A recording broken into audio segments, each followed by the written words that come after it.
When I first attended the OECD conference in Paris in May 2012, I was struck by the fact that there was a very low number of Congolese representatives attending the event.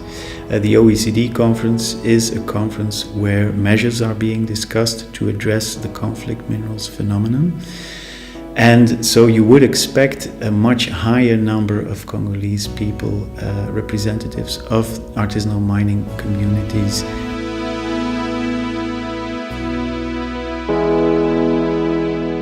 My name is Jeroen Cuvelier and I work as a postdoctoral research fellow at Wageningen University at the Special Chair for Humanitarian Aid and Reconstruction. The research project is about the socio-economic and governance implications of mining reforms in Eastern DRC. The paper I'm presenting here in this video is a paper about the impact of the Dodd-Frank Act on Congolese livelihoods in Eastern DRC. Dodd-Frank is a law that was originally meant to clean up Wall Street after the global financial crisis, but the law also contains a section 1502, which deals with the conflict minerals phenomenon, and it obliges companies, stock-listed companies in the US to report on an annual basis which measures they have taken to prevent their activities from contributing directly or indirectly to the financing of the conflict in Africa's Great Lakes region. It is difficult to say that there is a direct causal link between the Dodd-Frank Act and the current conditions in the mining sector in Eastern DRC.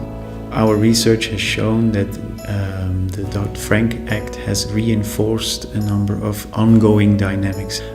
It has certainly not made life easier for the people working in this sector. Shortly after the Dodd-Frank Act was signed into law by President Obama in July 2010, there was a mining embargo that was announced by President Kabila in place between September 2010 and March 2011. It was a ban on all mineral exports in Eastern DRC. And the major effect of this mining ban imposed by Kabila was that it was no longer possible to export minerals, which meant that a lot of people were temporarily out of work, and this had a lot of side effects. For instance, people were no longer able to pay school fees for their children. They had difficulties in paying their medical care costs, and also a number of businesses that highly depended on the mining sector went bankrupt.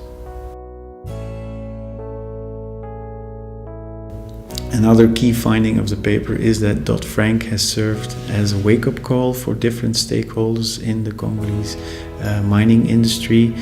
International companies, as a result of Dodd-Frank, have been obliged to invest more time and energy in implementing due diligence initiatives. One of these initiatives is ITSKI. This is an initiative that has been taken by the international tin industry, and the number of people joining this initiative has increased since the adoption of Dodd-Frank. One thing that concerns me is that these initiatives only reach a very limited number of mines. You have the joint assessment teams. These are teams that are composed of representatives of Congolese authorities, the Congolese army, civil society activists, and the UN. They are expected to check whether the conditions, the working conditions in the mine and the way minerals are being sold are in line with international due diligence standards. Due to a lack of means, they cannot visit the mines on a regular basis. The reports they send out to Kinshasa take a very long time to be approved, and as a result, the situation that is being described in the reports can be very different from the situation 1 month later. The research for this paper is based on short-term fieldwork in Eastern DRC. I did interviews with different stakeholders in Goma and Bukavu, and apart from that we also collected data for this paper through collaboration with local researchers who visited a number of mining sites in Eastern DRC.